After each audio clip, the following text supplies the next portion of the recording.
ছুটির দিনে বাড়িতে কোনো স্পেশাল ব্রেকফাস্টের খোঁজে আছেন? ছোটোখাটো কোথাও ট্যুরে যাচ্ছেন, ভাবছেন কি নিয়ে যাবেন সাথে? বা বাচ্চার স্কুলের টিফিনের চিন্তা? তো কোনো চিন্তা নেই, বানিয়ে নিন খুব সহজেই বাড়িতে 2-in-1 পনির পিৎজা স্যান্ডউইচ। তো দেরি না করে ঝটপট দেখে নিই এর জন্য আমাদের কি লাগছে। আমাদের লাগছে প্রথমেই মেল্টেড বাটার, আপনার সমস্ত পছন্দের ভেজিটেবল। আমি এখানে নিয়ে নিয়েছিলাম ক্যাপসিকাম, টমেটো, পেঁয়াজ, কিছু পনিরকে টুকরো করে রেখে দিয়েছি আমি, চিজ, আর লাগছে পাউরুটি স্লাইস। এবার একটা বাটির মধ্যে আমি 2 চামচ রেডিমেড পাস্তা পিৎজা সস নিয়ে নিচ্ছি। তার মধ্যে দেব 1 চামচ অরিগ্যানো আর 2 চামচ মেল্টেড বাটার দিয়ে ভালো করে ওটাকে একটা সস বানিয়ে সাইডে রেখে দেব। এবার নিয়ে নিচ্ছি একটা বড় সাইজের বোল। ওর মধ্যে আমি কেটে রাখা সমস্ত ভেজিটেবল প্রথমে দিয়ে দিচ্ছি এক এক করে। দিয়ে দিচ্ছি পনির, আর তার সাথে দিয়ে দেব যে সসটা বানিয়ে রেখেছিলাম সেটা দিয়ে খুব ভালো করে একটা কুইক মিক্স দিয়ে নেব।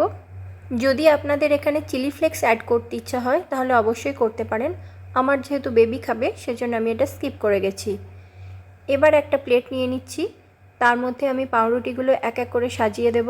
ওপর থেকে ব্রাশ করে দিচ্ছি মেল্টেড বাটার, এর ওপরে দিয়ে দিচ্ছি টুকরো করা চিজ স্লাইস।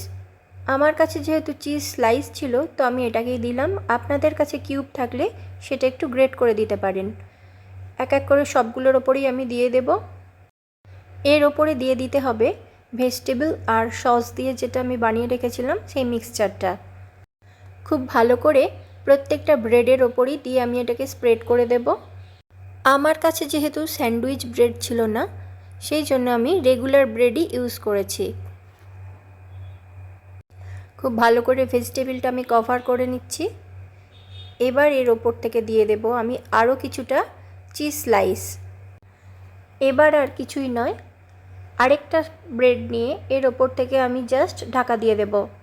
যেরকমভাবে দেখিয়ে দিচ্ছি ঠিক সেরকমভাবে একটু হাত দিয়ে চেপে চেপে দেব, যাতে স্যান্ডউইচগুলো রেডি করার সময় কোনোভাবে ভিতর থেকে বেরিয়ে আসতে না পারে। এবার এর ওপরে আমি ব্রাশ করে দেব বাটার।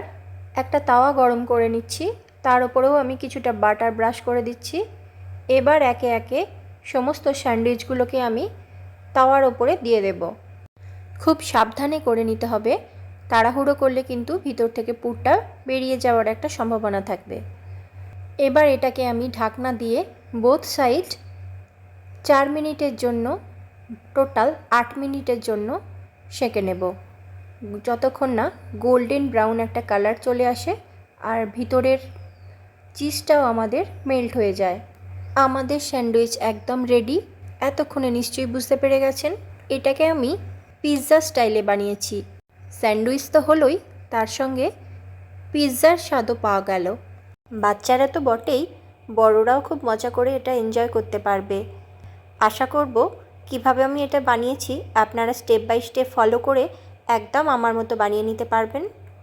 এরকম আরও সুন্দর সুন্দর রেসিপি পেতে পেজটিকে ফলো করে সঙ্গে থাকুন। ধন্যবাদ।